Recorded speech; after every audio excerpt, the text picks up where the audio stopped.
aminas se neutralizan con potencia antioxidante que regularán el contagio,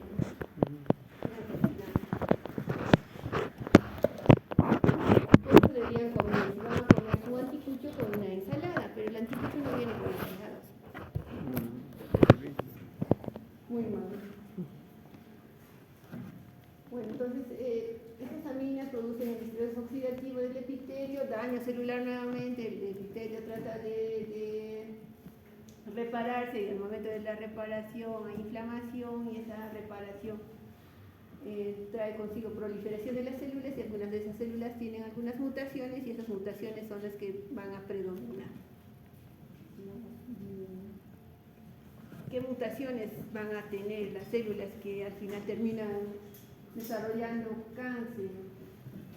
Hay varias. En cáncer de próstata lo han estudiado extensamente, ¿no? Entonces tenemos amplificación de un oncogénico, es que la célula entre en proliferación continua y otros, muchos más, ¿no? Que los pueden leer ahí. Y también aquí al final, una amplificación del gen AR, que es un receptor de andrógenos. O sea, el cáncer de próstata también está relacionado a los niveles de andrógenos.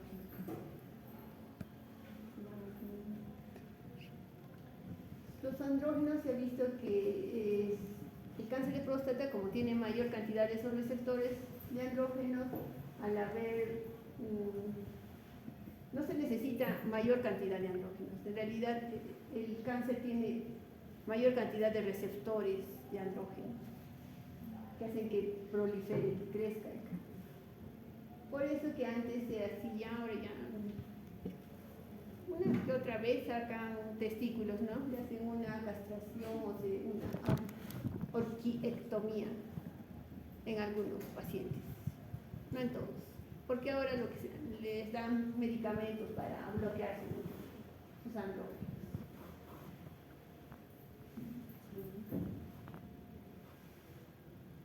Más sobre los receptores, el gen AR es receptores de andrógenos.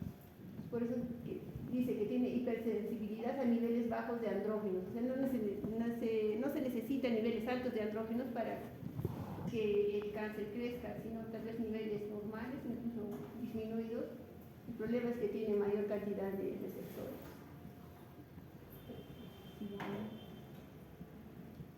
¿Cómo se vería un esquema, ¿no? El epitelio normal de la próstata les decía que tiene una capa basal o mioepitelial con unas células cúbicas y unas células cilíndricas. En esas células cilíndricas es donde se van a dar esas mutaciones. Una de las mutaciones más importantes son las que primero descubrieron las mutaciones a nivel del gen MYC. Que hacen que prolifere. Problema con el cáncer y en algunos tipos de cáncer de próstata, no todos van a dar felizmente metástasis, pero en muchos sí. Metástasis a los ganglios y al hueso.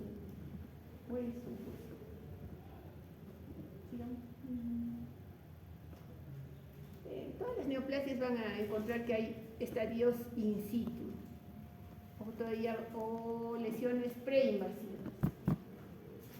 Ahí tenemos las neoplasias intraepiteliales prostáticas, que pueden ser de bajo grado o de alto grado.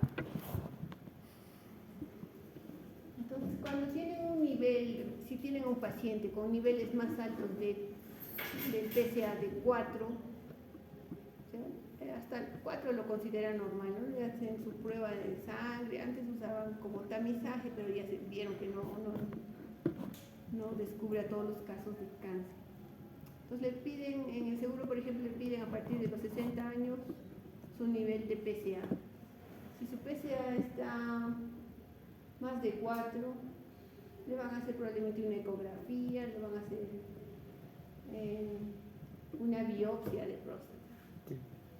En las biopsias de próstata se pueden ver estas lesiones preinvasivas o ya el adenocarcinoma o la hiperplasia.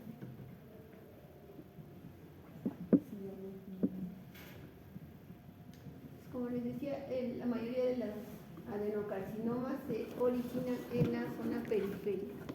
Eso no quita que también pueden estar en el centro o en la zona transicional. La mayoría va a estar en la zona periférica y por eso es que son palpables al hacer el tacto rectal.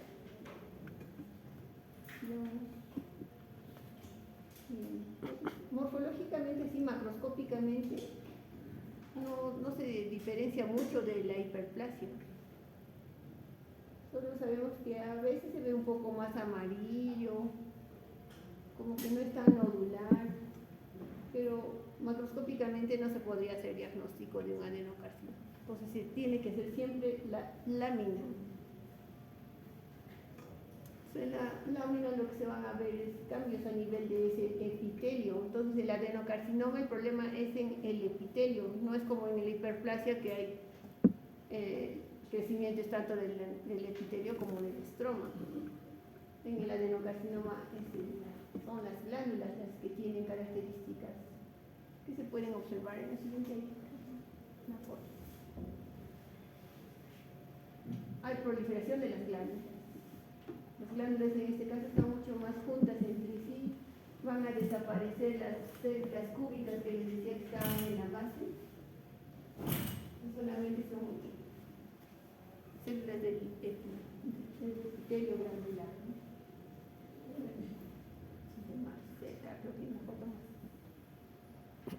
Las glándulas ya no son redonditas, son alargadas y tienen esa probabilidad de entrar al estroma, invadiendo el estroma. Otra foto más. Y en próstata tienen esta característica, ¿no? Un núcleo grande con un nucleolo prominente. Es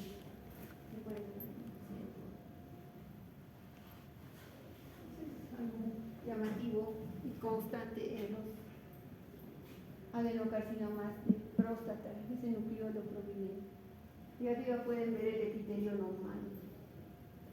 Este sería un epitelio normal, este es un epitelio. Estos son glándulas neoplásicas. Cuando vemos este tipo de células, por ejemplo, en una fractura patológica, podríamos intuir que es de próstata en un paciente.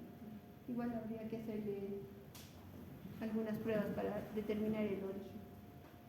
Siguiente. Eso queríamos ver. Entonces,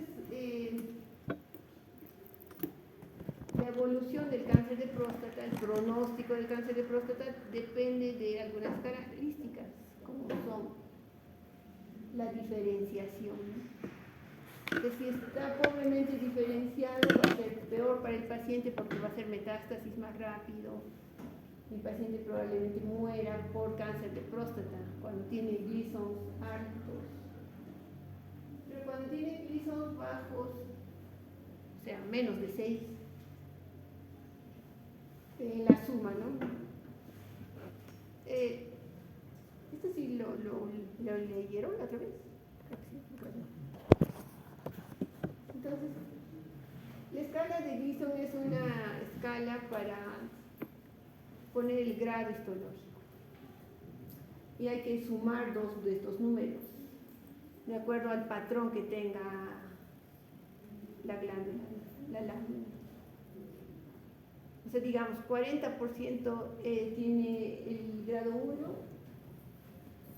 le ponemos un 1, y el otro 60% tiene un grado 5, bueno, 5, la suma sería el resultado un 6, por ejemplo.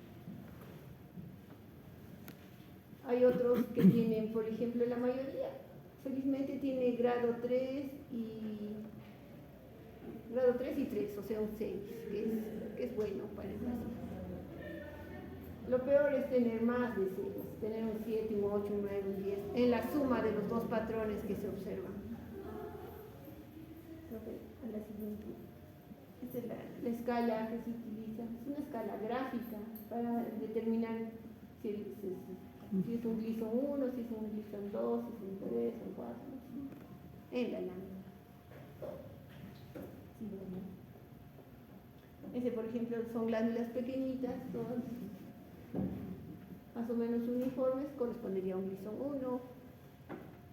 Este es un Gleason 2 porque ya hay un poco más de separación en el estroma, hay más estroma, pero las glándulas siguen siendo pequeñas, redondas. Este es el patrón más común, es este grado 3. Mucho más estroma, las glándulas ya son un poco más irregulares, ya no son todas redonditas. Son 3. El 4 ya ven mucho más glándulas, más juntas.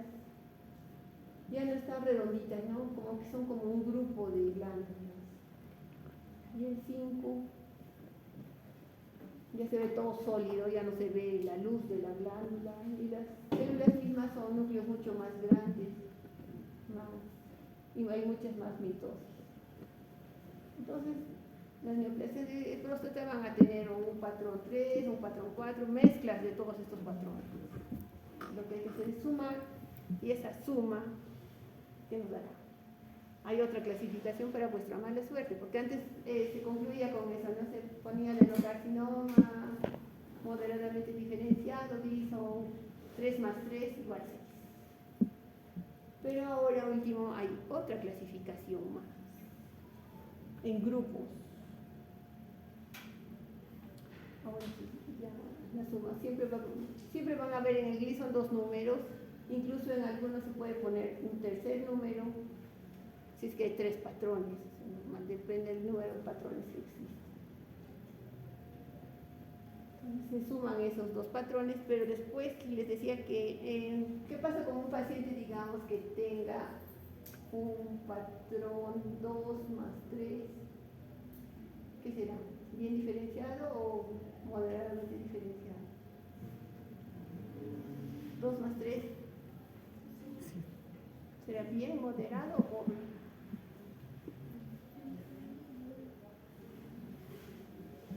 ¿Cuál? Moderado a partir del 6.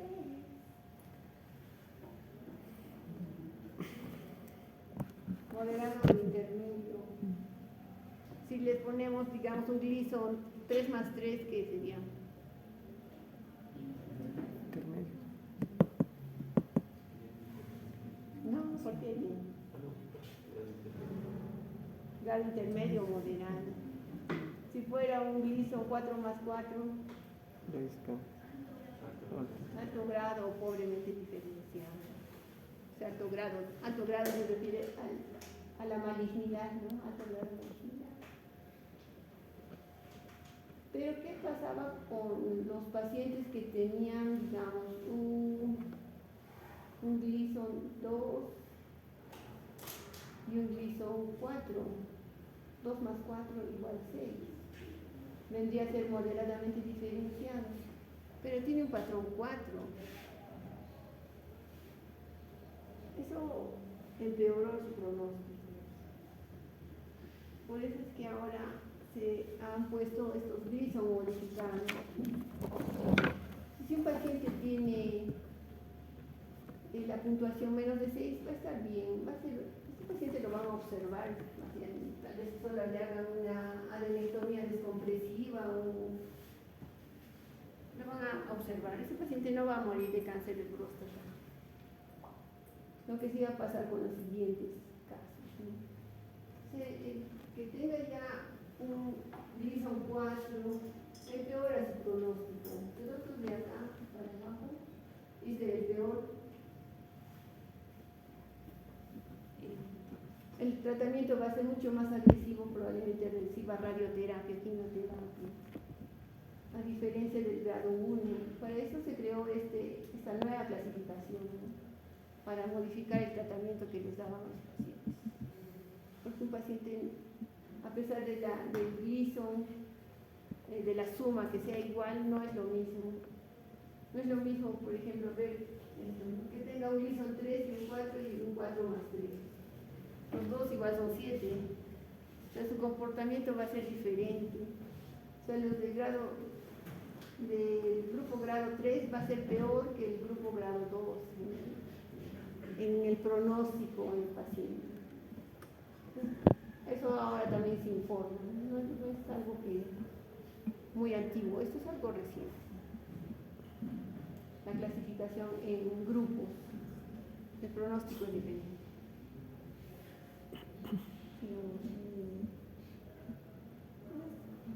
El problema del cáncer de próstata, cuando, especialmente de esos grupos, ¿no?, de los más elevados, se pueden propagar.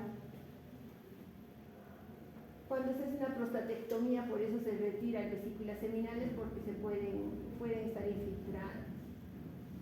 También se retira un poquitito de la vejiga para ver si también está infiltrada. La diseminación hematógena es bastante frecuente también, o sea, vísceras puede ir ahí ligado, pero principalmente a hueso, esqueleto facial, o sea, sus vértebras. Pacientes con dolor a nivel de vértebras tienen que sospechar que podría ser una metástasis de adenocarcinoma, o podría ser también un plasmocitoma, o podría no ser ninguna de las dos y podría tener una hernia de núcleo pulposo, pero igual tienen que descartar que se trate de un adenocarcinoma. Lesiones osteoblásticas que les va a reportar el cardiólogo. Varios lugares donde pueden hacer metástasis, ¿no? Si un paciente con 40 años hace cáncer de próstata, va a tener metástasis, porque es un adenocarcinoma que se presenta temprano y hace metástasis con mucha mayor rapidez. Seguro que su grado también es bastante alto. Se ven así, ¿no? Todos esos puntos blancos son la metástasis del adenocarcinoma.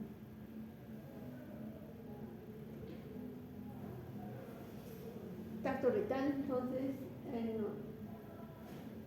no hay otra forma. O el tacto rectal o la ecografía rectal. Y ahora último hacen una tomografía especial para próstata, que es mucho más sencilla. Niveles elevados de PSA, les decía que el PSA, en general, cualquiera de los marcadores tumorales que tienen en sangre no son específicos. No le pueden decir a un paciente que tiene cáncer de próstata solo por niveles de PSA alto. Bueno, salvo que tenga PSAs de 400, ya así. En estos casos sí es muy probable que tenga un cáncer de próstata, pero con un PSA de 8, 9, 12, 20, primero hay que hacer la ecografía, el tacto, seguro la biopsia.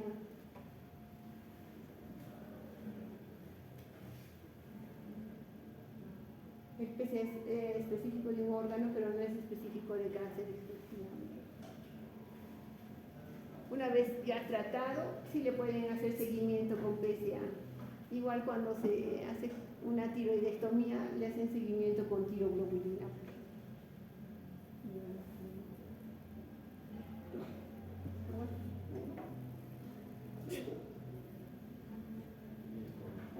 Y veíamos testículo, creo que también quedó pendiente. Entonces los cánceres de próstata tienen que evaluar y ver en el informe el grado. El grado les dirá la evolución de ese paciente.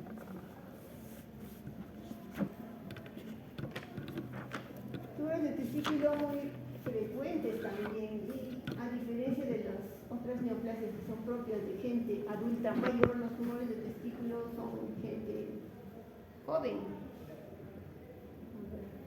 Factores de riesgo, ¿cuál será?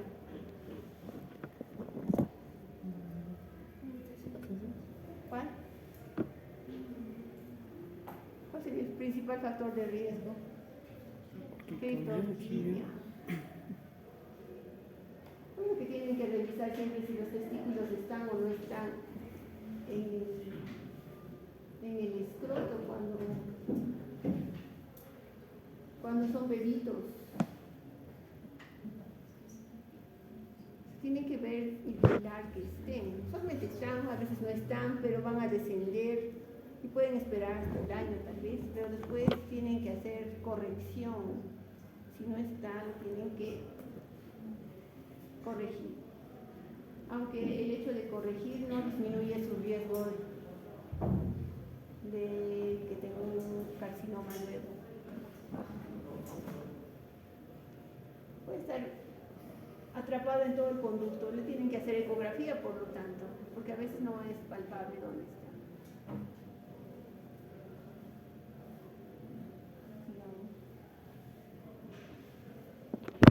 Gente joven, 15 a 34 años, criptorquía aumenta 10 veces el riesgo.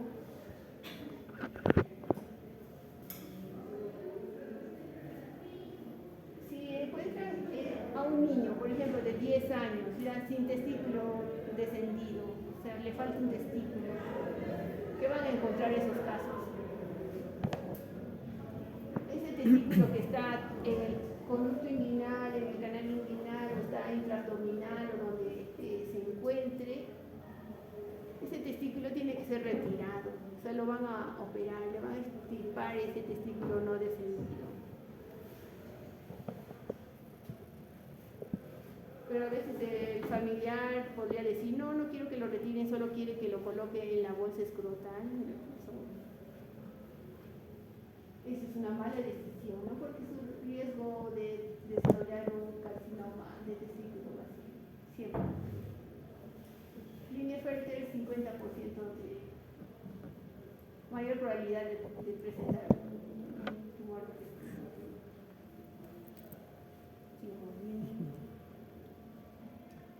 El riesgo se dispara más si tienen antecedentes familiares, paterno o de un hermano con cáncer de testículo. Pero tienen que informar al paciente qué cosas le están haciendo, qué tiene, cuál es su diagnóstico. Lo que vemos es que el paciente no sabe ni de qué le operaron ni cuáles son su diagnóstico, no sabe. Esa es mala información. Entonces, ¿cómo le van a preguntar? ¿Sabes si tu hermano tiene cáncer de testículo?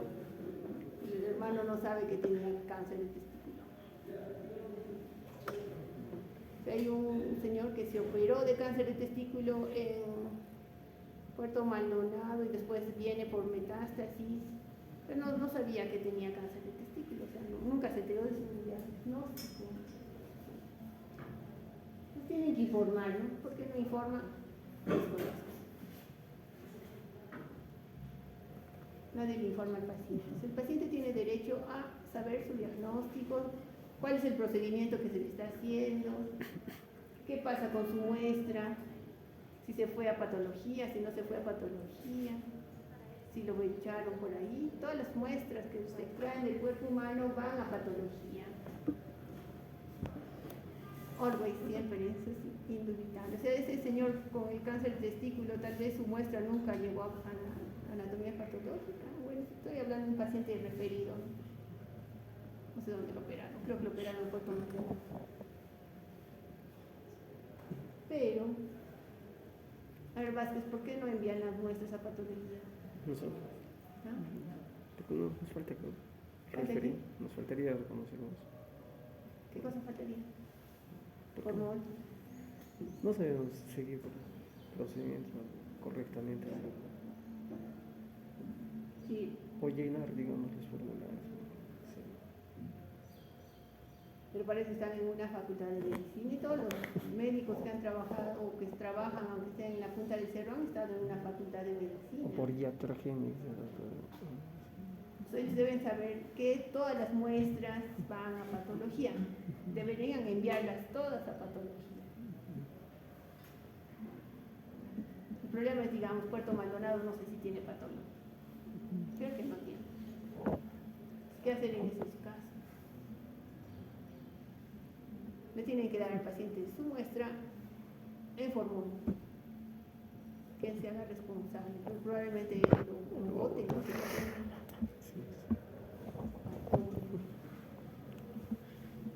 Bueno, el punto es que todo paciente tiene derecho a saber su diagnóstico. Y los tumores de testículo los podemos dividir en estos tipos. tenemos un gran grupo que son tumores de células germinales, o sea, que derivan de las células germinales. Los más frecuentes serán los seminomas, los tumores seminómatos. El seminoma es el tumor más frecuente de testículo. Luego tenemos los que no son seminomatosos, pero igual es un tipo de tumor de célula germinal que derivan de las células germinales. Los tumores no seminomatosos tenemos a estos: carcinoma embrionario, tumores sacovitelino, coliocarcinoma y esteratoma. Y puede haber mezclas de estos. Se puede haber seminoma, tener un poquito por ahí de coliocarcinoma, o tener mezcla de todos. Si no es uno de estos tumores de células germinales, será un tumor de células no germinales. ¿Qué células no germinales tenemos en los túbulos seminíferos?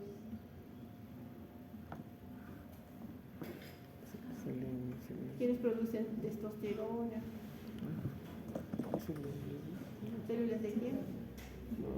Hay células de Leydig, las células de Sertoli, que también tienen sus propios tumores, ¿no? Son tumores de células no germinales. Pero los más frecuentes son los anteriores. Estos son más raros y estos pueden verlos con precocidad, con pubertad precoz. Estos tumores, ¿no? Porque producen hormonas, tumores de los cordones sexuales. Para ver de dónde se originan estos tumores. Entonces, derivan de las células germinales. El más frecuente tenemos el seminoma, y si no, tenemos los otros tipos de tumores. ¿Cuáles serán peores? Son estos. Si tienen un tumor de testículo y quieren elegir su tumor de testículo, sería un seminoma, porque el seminoma tiene muy buen pronóstico, no tanto los otros. Sigamos. Porque dan ese aumento de tamaño indoloro, o sea, van a crecer, crecer, crecer. Podemos encontrar tumores de testículo de este tamaño. Son pacientes que vienen de lugares lejanos, ¿no? O sea, como no duele o empieza a doler ya cuando llega a un tamaño considerable, no acuden.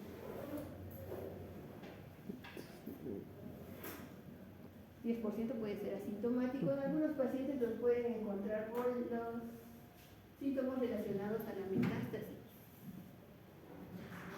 Igual, aumento de volumen de un testículo, tienen que descartar que sea una neoplasia. Sigamos. Van a ver la masa. La masa testicular entonces requeriría comprobar que sea una masa sólida, ¿no? Porque pueden haber en el testículo aumento de volumen por hematocele, hidrocele, otras patologías que dan aumento de contenido líquido dentro del testículo. Para eso los urólogos hacen una transiluminación. Agarran la linterna y la ponen en contra de los testículos. Si es una masa sólida, no deja pasar la luz, pero si es líquido, sí va a pasar la luz. Eso es lo que está descrito. Bueno, si es que no tienen una ecografía, porque con la ecografía pueden determinar mucho más fácil si es sólido o líquido lo que tiene en el testículo. Igual podrían evaluar con la ecografía los ganglios. Sintomatología que podría tener ginecomastia no es constante, no es normal. Y hemoptisis cuando hay metástasis a nivel pulmonar. Seminoma hace metástasis a nivel pulmonar. Podemos ver masas tumorales grandes en el pulmón, secundarias a un seminoma. Entonces tiene el paciente su masa testicular, comprobaron que es sólida, le tienen que pedir estos marcadores tumorales, independientemente de que sea seminoma o no seminoma. Para buscar después en la pieza operatoria hay que ver, hay que muestrear, hay que tomar cortes de todo el testículo para ver si tiene coliocarcinoma o tiene carcinoma embrionario o tumor sacovitelino o es un seminoma puro. Mejor si es un seminoma puro, Peor si tiene alguno de estos componentes que ya podemos sospechar su presencia por la elevación de alfa-fetoproteína o beta-HCG, ¿no? Todo paciente con tumor testicular tiene que tener estos niveles. En el posoperatorio hay que hacer seguimiento también con estos niveles, porque tienen que bajar. Si suben o están más, es que tiene una metástasis por ahí. Sigamos. Decía que hay que tener en consideración otros diagnósticos diferenciales. Epididimitis, especialmente por tuberculosis, ¿no? Si ven al paciente con tuberculosis, va y hace una TB miliar, a nivel del testículo van a palpar una masa. Y es muy probable que sea una epididimitis tuberculosa. En nuestro medio se ve con bastante frecuencia. Hidroceles, espermatoceles, hematoceles, es una torsión, orquitis, granulomatosis, igual por tuberculosis, quiste epidémico de inducción, es algo benigno que se opera. Y creo que ahí nos quedamos. Así, hay más.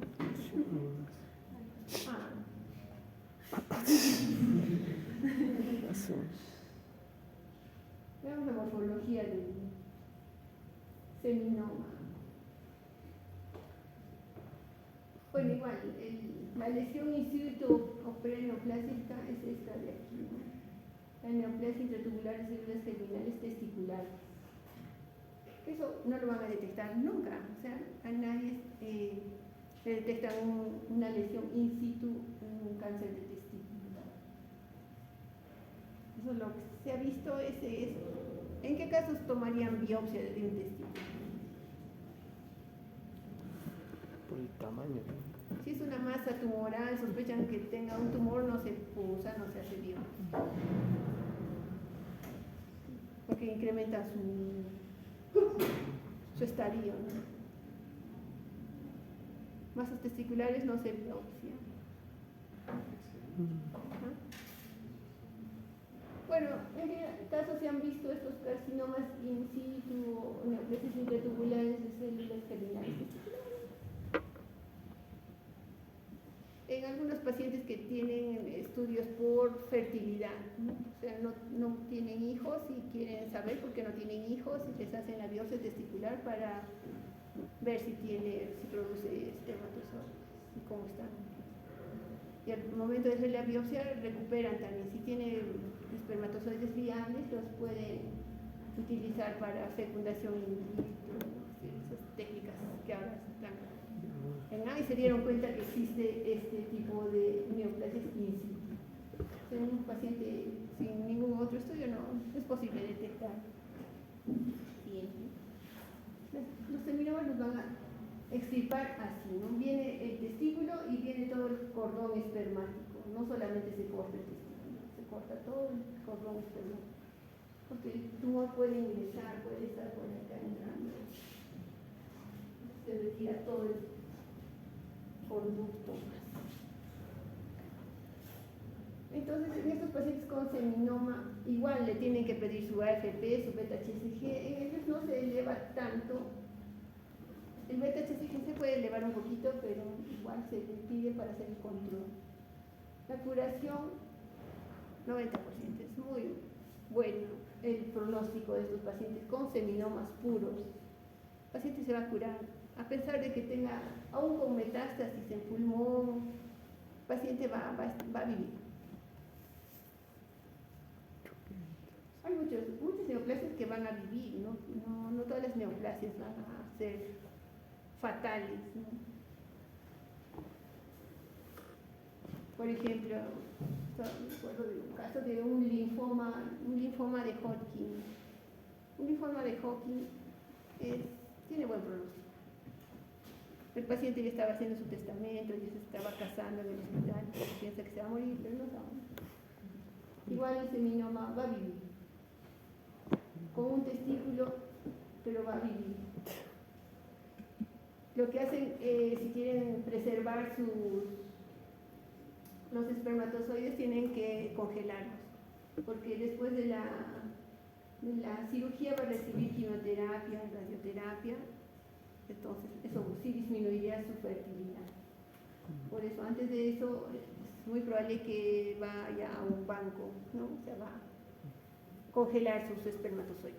Ese paciente tiene también derecho a su fertilidad. Digamos, es un paciente joven, considerando que es un paciente joven. Entonces, lo que se ve es, digamos,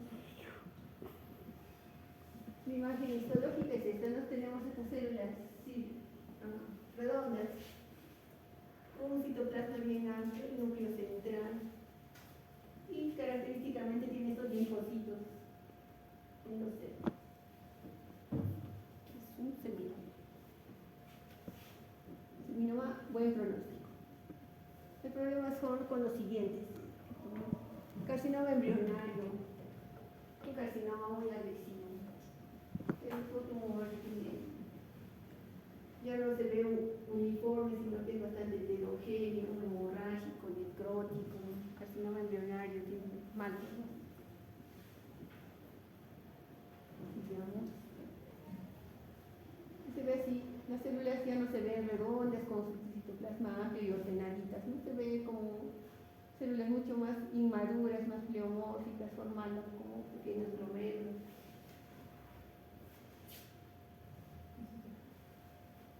Carcinoma embrionario, mal pronóstico. O este tumor de saco vitelino. El carcinoma embrionario, este tumor de saco vitelino, también los podemos ver en mujeres, en tumores de ovario. O sea, los tumores de testículo tienen su contraparte en los tumores de ovario.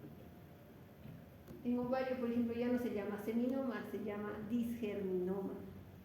Se ve histológicamente es igual. Igual, un tumor de ovario también podríamos ver estos tumores de saco vitelino, con ese cuerpo de Schiller. Hay algunas características que nos ayudan para hacer el diagnóstico. Pero ya previamente seguro que ya como le han pedido su AFP, su alfa-fetoproteína, el paciente está con niveles muy altos de alfa-fetoproteína. Digamos, poliocarcinoma también hay en mujeres, también hay en varones. Entonces, cuando ven a un paciente con un tumor de testículo, le tienen que pedir su beta-HCG. A pesar que les digan, pero es mujer, ¿por qué le está pidiendo beta-HCG? Beta-HCG recordarán que es para embarazo, ¿no? Cuantificarlo para ver en qué semana de embarazo está, pero igual en un paciente varón con un tumor de testículo que tiene necrosis, hemorragia, sus niveles de beta-HCG se van a elevar porque tiene un coriocarcinoma. Muy agresivo. Los teratomas, mejor si son niños y les da y se encuentra un teratoma. Porque en adultos los teratomas, en adultos los consideramos malignos. Teratoma en adulto varón se comporta como un tumor maligno, se metástasis. No es como en las mujeres la mayoría van a ser tumores benignos, teratomas maduros. Los inmaduros ya en varones y en mujeres los consideramos malignos. Teratoma, podemos encontrar piel, músculo, epitelio glandular, todo tipo de teratomas. Y los tumores de cordones sexuales, que vienen a ser los de Leydig y los de Sertoli. Producen andrógenos, por eso les decía que pueden tener pubertad precoz. Pero algunos de estos andrógenos se pueden transformar en el tejido adiposo a estrógenos. Y por eso tiene ginecomastia. La ginecomastia, entonces, un paciente con ginecomastia amerita varios estudios. Bueno, la ginecomastia se puede presentar en muchos tipos de pacientes, ¿no? Por ejemplo, un paciente con hepatopatía crónica va a tener ginecomastia, pero podría tener también un tumor. Siguiente. Tienen un paciente mayor de 60 años, un paciente de 80 años, es más probable que tenga un linfoma a que tenga un seminoma. Es lo mismo, ¿no? Los linfomas no Hodgkin son más frecuentes en los tumores de testículo, en pacientes mayores de 60 años. Aunque hay un seminoma, el seminoma espermatocítico, es un tipo especial de seminoma, que se puede ver en gente joven, en gente mayor, en gente adulta mayor. Diagnósticos diferenciales, ahí que están viendo. Testículo. El testículo es este, bueno, ¿dónde está el problema?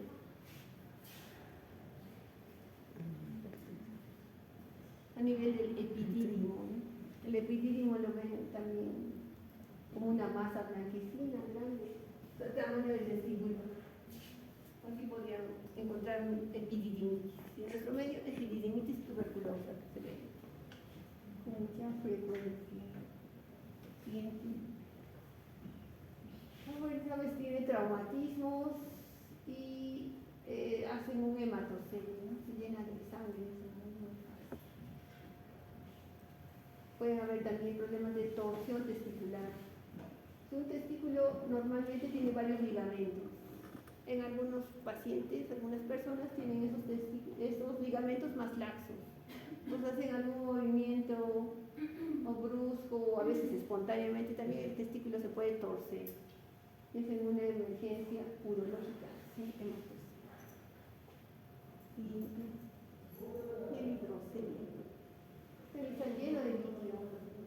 Como decía, por eso es que se hace o se utiliza la transiluminación con su linterna, pero como no tiene linterna, tendrá que mandarlo a ecografía para ver si el testículo está lleno porque tiene una masa o está lleno porque tiene plasma líquido. Ahí sí creo que se acaba. Fin. Fin. ¿Alguna pregunta?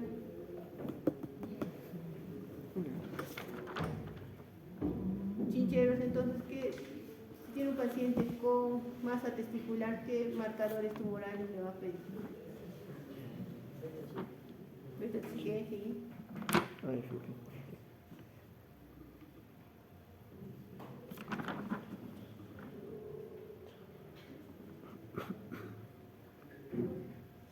Si tiene tumor de saco vitelino, También alfa, fetoproteína. alfa, fetoproteína. LDH para ver. El LDH es bastante inespecífico también, ¿no? Se les puede elevar el infarto de miocardio. LDH. Pero eso nos da idea de la masa tumoral. O sea, cuando más masa tumoral tenga, el LDH va a ser muy, muy alto.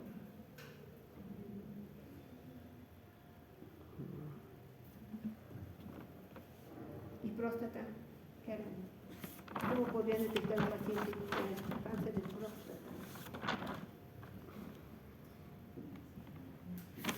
La AFP. No. AFP le piden algo. No, inespecífico. Sí. ¿Cuál? PSA. PSA. PSA. Pero sí es inespecífico. Es inespecífico. O sea, si tienen un paciente con un PSA, lo normal es hasta 4. Más de 4 ya debe tener algo. Pero tiene 6, por ejemplo. Ya. ¿Es cáncer? ¿No es cáncer? Sí. No. Ecografía. No se sabe, ¿no? Ecografía. Podría ser una prostatitis. En prostatitis también los niveles de PSA se elevan. Tiene que hacer el cultivo. Incluso hay masaje prostático para extraer líquido seminal y eso se cultiva para ver qué germen es. O tal vez tenga solamente un germen común y le van a dar antibióticos y su nivel de PSA va a bajar.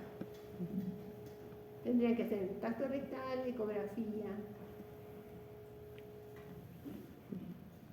Si piensa que tiene prostatitis, le dan sus antibióticos, su nivel de PSA se mantiene o empieza a elevarse. Metástasis. No, ahí sí pensarán que podría ser un carcinoma, entonces ahí pasa, ni siquiera ahí se le puede decir que tiene cáncer, pasa a biopsia. Y se le hacen unas biopsias como por sextantes, ¿no? Se le hacen 6 biopsias por vía transrectal. paciente no se queja, No duele. no duele. Bueno, es lo que le preguntaba al neurólogo, le preguntaba si le duele.